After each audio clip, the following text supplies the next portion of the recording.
আসসালামু আলাইকুম। জেলা প্রশাসকের কার্যালয়ে নিম্নবর্ণিত 5টি পদের ক্যাটাগরিতে নিয়োগ বিজ্ঞপ্তি প্রকাশিত হয়েছে।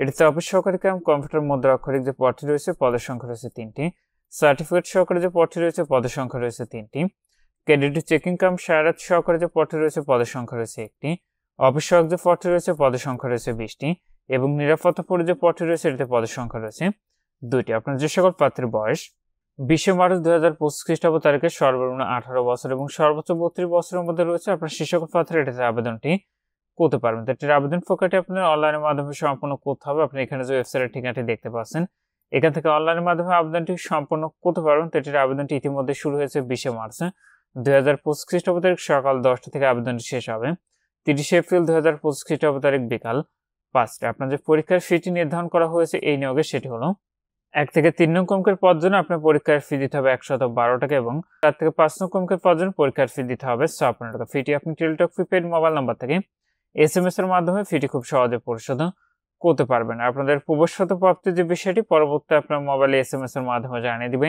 তখন আপনি নির্ধারিত ওয়েবসাইট থেকে খুব সহজে আপনাদের প্রবেশগুলো কিন্তু ডাউনলোড করে নিতে পারবেন। তো এই নিয়োগ বিজ্ঞপ্তিটি ছিল জেলা প্রশাসকের কার্যালয় রাজবাড়ীর। এটিতে আবেদনের ক্ষেত্রে আপনাদের অবশ্যই বাংলাদেশের নাগরিক ও রাজবাড়ী জেলার স্থায়ী বাসিন্দা হতে হবে, তাহলে আপনি এটিতে আবেদনটি করতে পারবেন।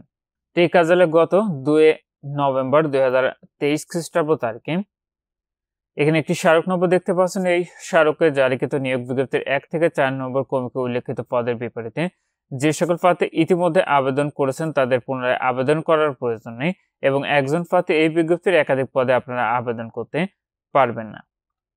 তো যে সকল প্রার্থীরা আবেদনটি করবেন আপনারা 6 তারিখের জন্য বসে না থেকে পূর্বে এটির আবেদন প্রক্রিয়াটি সম্পন্ন করে নেবেন। তো নিয়োগের 1 থেকে 3 নং ক্রমিকের পদে আবেদনের ক্ষেত্রে আপনার শিক্ষাগত যোগ্যতা লাগবে কোনো শিক্ষিত বোর্ড হতে দ্বিতীয় বিভাগ বা সমমানের জিপিএ সহ উচ্চ মাধ্যমিক সার্টিফিকেট বা সমমানভাবে উত্তীর্ণ হতে হবে এবং কম্পিউটার ব্যাপারে দক্ষতা থাকতে হবে। 4 থেকে 5 নং ক্রমিকের পদের ক্ষেত্রে কোনো শিক্ষিত বোর্ড হইতে অনন্য দ্বিতীয় বিভাগ বা সমমানের জিপিএ সহ মাধ্যমিক স্কুল সার্টিফিকেট বা সমমানভাবে উত্তীর্ণ হলে আপনারা আবেদনটি করতে পারবেন। তো যে সকল প্রার্থীরা আবেদনটি করবেন আবেদনের ক্ষেত্রে নিয়োগ বিজ্ঞপ্তি আবেদনের লিঙ্কটি পেতে অবশ্যই কমেন্ট করবেন। নিয়োগ বিজ্ঞপ্তি আবেদনের লিঙ্কটি আপনাদেরকে দিয়ে দিব। আজকের ভিডিওটি আপনাদের ভালো থাকুন, সুস্থ থাকুন, নিরাপদে থাকুন। আল্লাহ হাফেজ।